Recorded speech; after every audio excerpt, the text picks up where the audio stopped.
आँखों में पानी रखो, होठों पर चिंगारी रखो। आँखों में पानी रखो, होठों पर चिंगारी रखो। जिंदा रहना है तो तरकीबें ढेर सारी रखो। आँखों में पानी रखो, होठों पर चिंगारी रखो। जिंदा रहना है तो तरकीबें ढेर सारी रखो। राह के पत्थर से बढ़कर कुछ नहीं है मंजिलें।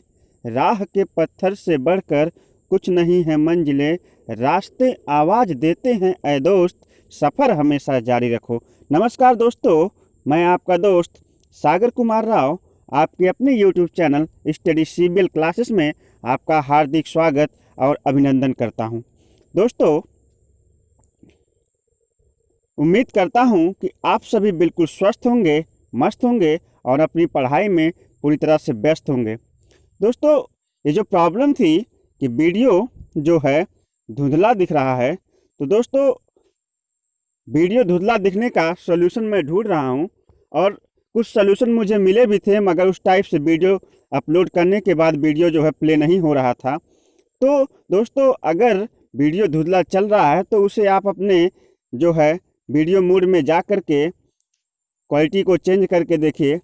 उम्मीद करूंगा कि आपको क्वालिटी चेंज करने के बाद जो है वीडियो अच्छा दिखाई देगा, क्योंकि वह वीडियो मेरे फ़ोन में क्वालिटी चेंज करने के बाद अच्छा दिखाई देता है। और अगर क्वालिटी से भी आपका काम ना चले तो फिर थोड़ी बहुत हेल्प जो है मेरी आवाज़ से हो सकती है। मैं इतना क्लीन और इतना क्लीन और स्पष्ट खुद ही बोलता हूं कि आपकी प्रॉब्लम वैसे ही सॉल्व हो जाएगी। तो चलिए दोस्तों, उम्मीद करता हूं अगर पढ़ाई के दृष्टिकोण से आप बैठे हैं तो कॉपी और पेन लेकर आप बैठ गए होंगे। और जो भी चीज़ें मैं आज आपको बताने वाला हूं वो बायोलॉजी से रिलेटेड बहुत ही महत्वपूर्ण, ज़ोरदार, शानदार और बहुत ही अच्छा टॉपिक है। दोस्तों, अगर ये टॉपिक केवल आपके जो है बोर्ड की परीक्षा के लिए ही नहीं, बल्कि हैं आपके जो है क्लासेस एग्ज़ाम और बाकी आपके जो है कम्पिटिटिव एग्ज़ाम के दृष्टिकोण से यह टॉपिक बहुत ही ज़्यादा महत्वपूर्ण है। क्योंकि कंपटीशन जहां पर जो है विज्ञान पोर्शन, जहां पर साइंस पोर्शन हर बार पूछा जाता है, तो ऐसा कभी हो ही नहीं सकता कि ये टॉपिक आपसे पूछा ना जाए। आज मैं बहुत ही तैयारी के साथ आपको यह जो है टॉपिक पढ़ाने वाला हूं और उम्मीद करिए कि आज के बाद जो है विटामिन का जो ये टॉपिक है मेरा, आज के सेशन का नाम है विटामिन्स। जैसा कि मैं आपको बता दूं, यह टॉपिक आपको आज बहुत बेहतर समझ में आने वाला है। विटामिन किसे कहते हैं, विटामिन खोज किसने की थी, विटामिन क्या होती है, विटामिन के कार्य क्या होते हैं और बहुत सारी ऐसी ढेर सारी जानकारियाँ जो आपके मन में चल रही हैं विटामिन को लेकर के, आज वो सारी क्लियर होने वाली है। तो बने रहिए मेरे साथ स्टडी CBL क्लासेस में। अगर यह वीडियो आपको पसंद आती है दोस्तों, तो प्लीज़ इसे ज़्यादा से ज़्यादा लाइक, सब्सक्राइब और शेयर करिए और अपने दोस्तों तक इसे शेयर करिए जो कि स्टडी में लगे हुए हैं, अपनी पढ़ाई में लगे हुए हैं, ताकि वह भी मेरा वीडियो देखें, उन्हें भी कुछ ना कुछ नॉलेज हो और उनसे भी जो है बड़ी सारी उम्मीदें हैं। तो दोस्तों चलिए, इस YouTube के छोटे से परिवार में जितने सदस्य जुड़ चुके हैं उनके लिए जो है, और साथ ही साथ वे नए सदस्य जो हमसे जुड़ना चाहते हैं, वो स्टडी विद CBL क्लासेस को सब्सक्राइब करें। तो आगे बढ़ते हैं दोस्तों। देखिए दोस्तों, सामने स्क्रीन पर लिखा हुआ है विटामिन। विटामिन की सबसे पहले हम परिभाषा जानेंगे, आखिर विटामिन कहते किसे हैं। जैसे अगर हम भोजन करते हैं तो हमें प्रोटीन मिल जाती है, वसा मिल जाता है, कार्बोहाइड्रेट्स मिल जाते हैं, यानी कुल का मतलब ये है कि हमें एनर्जी प्राप्त होती है। सब मिला जुला के क्या प्राप्त होती है हमें? एनर्जी। यानी कार्बोहाइड्रेट अलग प्रकार की और प्रोटीन अलग प्रकार की और वसा अलग प्रकार की हमें एनर्जी देता है। तो ये एनर्जी जो है क्या होती है? ऊर्जा, हमारे शरीर की कार्य करने की क्षमता को तो ऊर्जा कहते हैं। यही तो परिभाषा हम जानते हैं बचपन से कि the capacity of work calls energy, यानी कार्य करने की क्षमता क्या कहलाती है?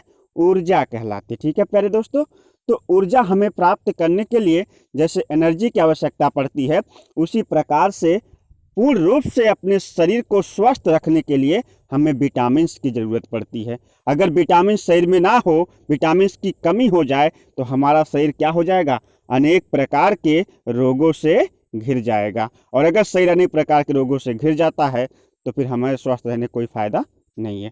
तो ध्यान दीजिए, विटामिन्स के लिए विटामिन्स एक सूक्ष्म मात्रिक जो है तत्व पदार्थ हमारे शरीर का, जो हमें अनेक रोगों से लड़ने की क्षमता प्रदान करता है, जो अनेक रोगों से लड़ने की हमें ताकत देता है। अब चलते हैं, ये इतना ज़्यादा अनिवार्य है कि जितना अन्य पोषक तत्व तो हमारे शरीर के लिए अनिवार्य है, उससे कहीं बढ़कर विटामिन हमारे शरीर के लिए क्या है, बहुत ही ज़्यादा अनिवार्य है दोस्तों।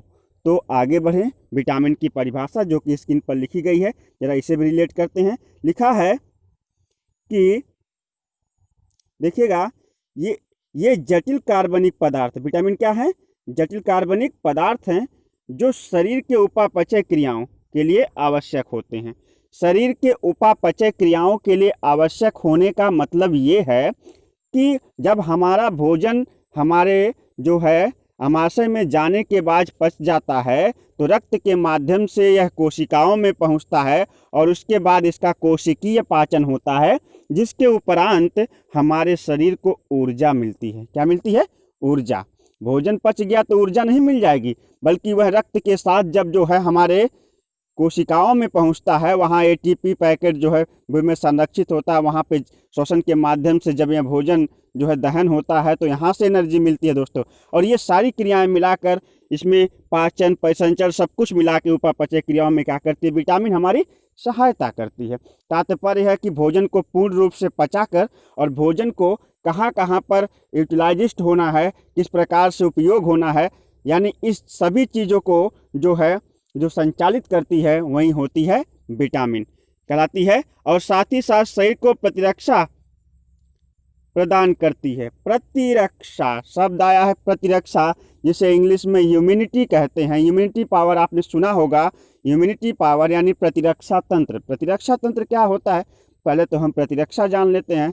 प्रतिरक्षा मतलब होता है से रक्षा, यानी प्रति मतलब होता है दुश्मन, प्रति मतलब दुश्मन, और जो दुश्मन से रक्षा करे वही प्रतिरक्षा है। और हमारे दुश्मन है दोस्तों हमारे रोग, हमारे डिसीज है ना दोस्तों, हमारे रोग और हमारे डिसीज हमारे दुश्मन कहे जाते हैं।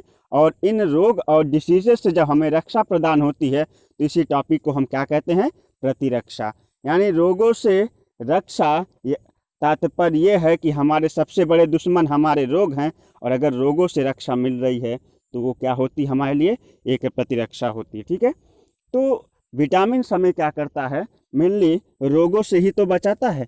विटामिन हमें रोगों से क्या करता है, बचाता है। अगर विटामिन ना हो तो जो है हमारा शरीर जो है रोगों से क्या हो जाएगा, ग्रसित हो जाएगा। और रोगों से ग्रसित होने पर जो है हम जो है अस्वस्थ हो जाएंगे। तो विटामिन्स क्या करते हैं, हमें रोगों से बचाते हैं, रोगों से हमारी रक्षा करते हैं, इसलिए हम इसे क्या कह सकते हैं, प्रतिरक्षा। और आगे कह रहा कि विटामिन की कमी अपूर्णता रोग होते हैं। विटामिन की कमी से कौन से रोग होते हैं, अपूर्णता रोग, जिसे वृद्धि कारक भी कहते हैं। विटामिन कमी से कौन सा रोग होता है, अपूर्णता डिफिशियंसी जिसे कहते हैं इंग्लिश में, डिफिशियंसी रोग हो जाता है, यानी शरीर में इसकी कुछ कमी रह जाती है, जिसके कारण शरीर रोगों से क्या हो जाता है, घिर जाता है। तो यह विटामिन हमें प्राप्त कहाँ से होती है, विभिन्न प्रकार यानी अलग अलग प्रकार के भोज्य पदार्थों को ग्रहण करने से विटामिन हमें क्या हो जाती है, प्राप्त होती है। दैनिक दिनचर्या में हम हर दिन कुछ ना कुछ नया खाते हैं, और नए के साथ साथ खाने के साथ साथ कुछ हम जैसे बहुत सारे फल हम खाते हैं, और फलों के साथ साथ चाहे वो फल सूखे फल हों यानी नट्स हों, या फिर हम ऐसी बड़ी सारी चीज़ें खाते हैं, बहुत सारी चीज़ें जो है हम खाते हैं। साथ ही साथ जो है हम बहुत सी सारी चीज़ें जो है जैसे दूध हो गया ये आदि पीते हैं, तो इससे भी हमें क्या होता है, भारी मात्रा में जो है विटामिन प्राप्त होती है। और ये जो विटामिन्स होती है, ये विटामिन्स को खोजने वाले वैज्ञानिक का नाम क्या है, कौन से ऐसे वैज्ञानिक थे जिन्होंने विटामिन्स का नाम दिया। तो चलिए दोस्तों थोड़ा सा आपको इसके बारे में विशेष जानकारी दे दी जाए। देखिए लिखा है, सर्वप्रथम वैज्ञानिक फंक ने जो है 1911 ईस्वी में विटामिन शब्द का प्रयोग किया। कौन से सन में?